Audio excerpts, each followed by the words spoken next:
چہلم امام علی مقام کے پرامن انعقاد کے لیے تحصیل احمد پر سیال اور تحصیل شور کوٹ کی امن کمیٹیوں کا ایک اہم اجلاس میونسپل کمیٹی گڑھ مہاراجہ میں زیر صدارت ڈپٹی کمشنر احمد پر سیال نیاز احمد مغل ہوا، جس میں ڈی ایس پی احمد پر سیال چودھری محمد اشرف گجر، ڈی ایس پی شور کوٹ آفتاب صدیقی، تحصیل احمد پر سیال اور تحصیل شور کوٹ کے تمام تھانوں کے ایس ایچ اوز اور دونوں تحصیلوں سے ممبران امن کمیٹی نے شرکت کی۔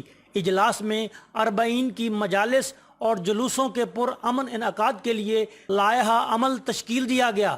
اس دوران دونوں تحصیلوں کے پولیس افسران نے اپنے اپنے علاقہ کی سیکیورٹی کے حوالے سے بریفنگ دی۔